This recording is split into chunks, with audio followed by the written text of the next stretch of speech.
Assalamualaikum warahmatullahi wabarakatuh. Perkenalkan, nama saya Ahmad Fadil Buroho dari Fakultas Ilmu Kesehatan eh, dan di sini saya akan menjelaskan yaitu rekayasa lingkungan industri di kerjaan las. Kita mulai. Pentingnya rekayasa lingkungan industri. Pengurangan dampak lingkungan. Rekayasa lingkungan membantu mengidentifikasi dan mengurangi emisi polutan, limbah dan penggunaan sumber daya alam yang berlebihan. Ini penting untuk menjaga kualitas udara, air, dan tanah. Kepatuhan regulasi. Banyak negara memiliki regulasi yang ketat mengenai perlindungan lingkungan. Rekayasa lingkungan memastikan bahwa industri mematuhi hukum dan peraturan yang berlaku sehingga menghindari denda dan sanksi. Inovasi teknologi. Dengan rekayasa lingkungan, perusahaan dapat mengembangkan teknologi baru yang lebih efisien dan ramah lingkungan seperti proses produksi yang lebih bersih dan penggunaan energi terbarukan. Efisiensi sumber daya. Pendekatan ini mendorong penggunaan sumber daya yang lebih efisien, mengurangi biaya operasional dan meningkatkan profitabilitas perusahaan. Preventif. Pencegahannya. Preventifnya didasarkan atas prinsip untuk mencegah timbulnya dampak yang tidak diinginkan dengan mengenali kemungkinan timbulnya dampak negatif, sehingga rencana pencegahan dapat disiapkan sebelumnya. Pekerja las memiliki risiko tinggi terkait dengan kesehatan dan keselamatan kerja. Oleh karena itu, langkah-langkah preventif sangat penting untuk melindungi mereka. Berikut adalah beberapa langkah preventif yang dapat diterapkan. 1. Pelatihan dan pendidikan. Memberikan pelatihan yang memadai mengenai teknik pengelasan yang aman, penggunaan alat, dan prosedur darurat. 2. Penggunaan alat pelindung diri (APD). Memastikan pekerja menggunakan APD seperti pelindung mata, kacamata las, masker pernapasan, sarung tangan, dan pakaian tahan api untuk melindungi percikan api dan asap. 3. Ventilasi yang baik. Menyediakan ventilasi yang cukup untuk mengurangi akumulasi asap dan gas berbahaya yang dihasilkan selama proses pengelasan. 4. Pemeriksaan alat secara rutin. Melakukan pemeriksaan dan pemeliharaan alat las secara rutin untuk memastikan semuanya berfungsi dengan baik, aman digunakan.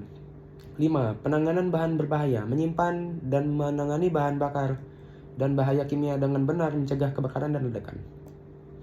6. Ruangan kerja yang aman. Menjaga area kerja bersih, terorganisir untuk mengurangi risiko kecelakaan seperti tergelincir atau terjatuh. 7. Prosedur keamanan darurat. Mengembangkan dan mengomunikasikan prosedur darurat untuk menghadapi situasi seperti kebakaran, kebocoran gas, dan kecelakaan kerja. 8. Monitoring kesehatan. Melakukan pemeriksaan kesehatan secara berkala untuk mendeteksi masalah kesehatan yang mungkin timbul akibat paparan bahaya berbahaya. 9. Komunikasi yang efektif. Mendorong pekerja untuk melaporkan potensi bahaya atau masalah yang mereka temui di tempat kerja. Kuratif dan penanggulangan. Disasarkan prinsip menanggulangi dampak yang terjadi atau yang diperkirakan akan terjadi, namun karena keterbatasan teknologi, hal tersebut tidak dapat dihindari. Hal ini dilakukan dengan pemantauan terhadap komponen lingkungan yang terkena dampak seperti kualitas udara, kualitas air, dan sebagainya. Apabila hasil pemantauan lingkungan mendeteksi adanya perubahan atau pencemaran lingkungan, maka perlu ditelusuri penyebab atau sumber dampaknya, dikaji pengaruhnya, serta diupayakan penurunan kadar pencemaran yang timbul. Langkah-langkah kuratif untuk perjelas bertujuan untuk menangani masalah kesehatan dan keselamatan yang sudah terjadi. Berikut beberapa tindakan yang dapat diambil. 1. Pengobatan cedera. Segera memberikan perawatan medis yang cedera akibat las seperti luka bakar, luka potong, atau cedera akibat percikan api. 2. Memeriksa kesehatan rutin. Melakukan pemeriksaan kesehatan secara berkala untuk mendeteksi penyakit akibat kerja seperti gangguan pernapasan atau keracunan akibat paparan bahan berbahaya. 3. Rehabilitas medis. Menyediakan program rehabilitas bagi pekerja yang mengalami cedera serius untuk membantu mereka kembali ke pekerja yang aman. 4. Konseling psikologis. Menawarkan dukungan psikologis untuk pekerja yang mengalami stres atau masalah mental akibat kondisi kerja yang berbahaya. 5. Pendidikan lanjutan. Memberikan pelatihan lanjutan tentang cara mengelola dan mengurangi risiko serta meningkatkan kesadaran tentang kesehatan dan keselamatan. 6. Monitoring kesehatan. Menerapkan sistem pemantauan kesehatan untuk pekerja, termasuk pemantauan paparan berbahaya agar masalah dapat dideteksi lebih awal. 7. Tindakan perbaikan lingkungan kerja. Mengidentifikasi dan memperbaiki faktor-faktor lingkungan kerja yang berkontribusi pada masalah kesehatan seperti ventilasi yang buruk atau penggunaan bahan berbahaya. Dokumentasi kasus kesehatan. Mencatat, menganalisis insiden kesehatan untuk meningkatkan pemahaman tentang risiko dan langkah pencegahan yang efektif. 9. Kolaborasi dengan tenaga kesehatan. Bekerja sama dengan profesional kesehatan untuk mengembangkan program pemulihan dan pencegahan yang efektif. Insentif atau kompensasi. Didasarkan atas prinsip dengan mempertemukan kepentingan dua pihak yang terkait. Di satu pihak, pengelolaan kegiatan yang mendapat manfaat dari proyek tersebut harus memperhatikan pihak lain yang terkena dampak sehingga tidak merasa dirugikan.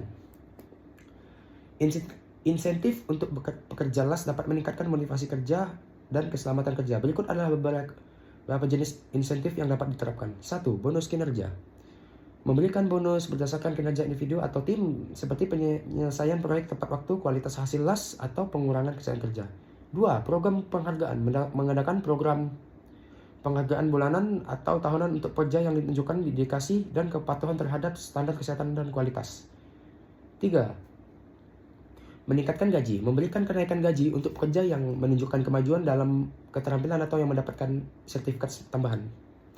4. Pelatihan dan pengembangan. Menawarkan pelatihan lanjutan atau program sertifikasi tanpa biaya untuk pekerja yang ingin meningkatkan keterampilan mereka sehingga meningkatkan nilai mereka di tempat kerja. 5. Kesehatan dan kesejahteraan. Menyediakan program kesehatan dan kesejahteraan seperti pemeriksaan kesehatan gratis, asuransi kesehatan yang baik, atau fasilitas olahraga.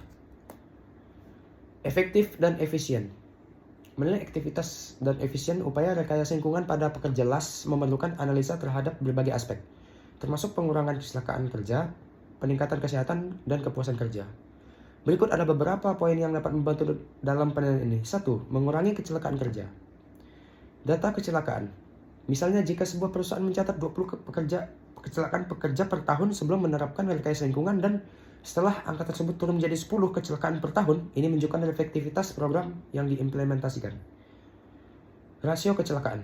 Rasio kecelakaan per jam kerja juga dapat digunakan sebagai indikator. Penurunan rasio ini menunjukkan peningkatan keselamatan. 2. Kesehatan pekerja.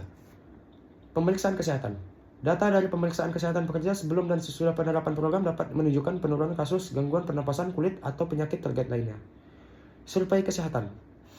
Survei tahunan yang menunjukkan peningkatan dalam kesehatan umum pekerja, misalnya lebih sedikit pekerja yang mengeluhkan gejala sakit, dapat menjadi indikator positif. 3. Kepuasan pekerja. Survei kepuasan.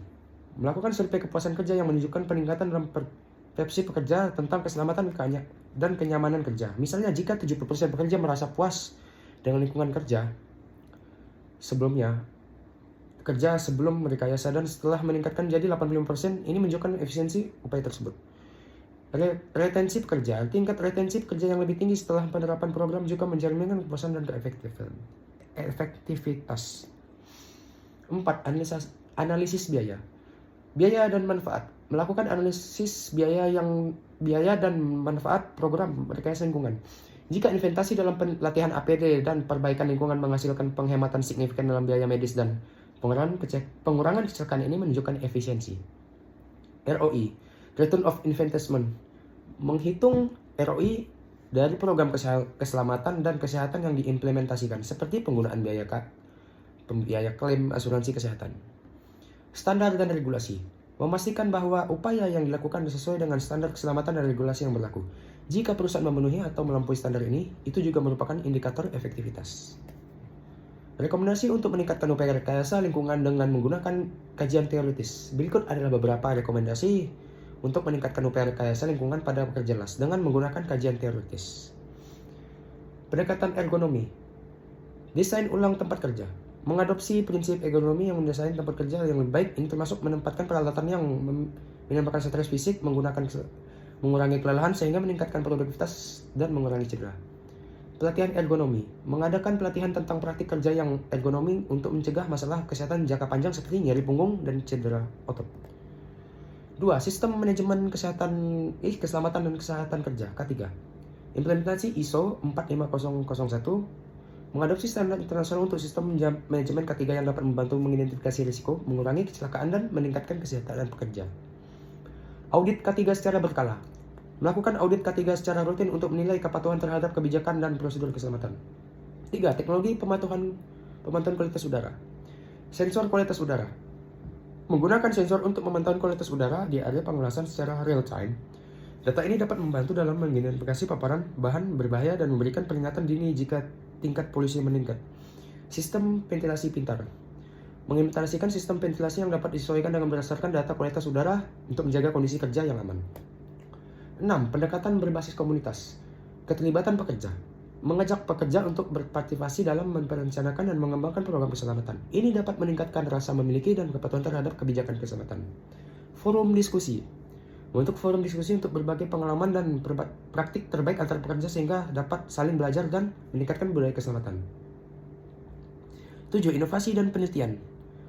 Investasi dalam R&D, menginvestasikan sumber daya dan untuk penelitian dan pengembangan metode pengelasan yang lebih aman dan ramah lingkungan, seperti penggunaan bahan alternatif yang kurang berbahaya.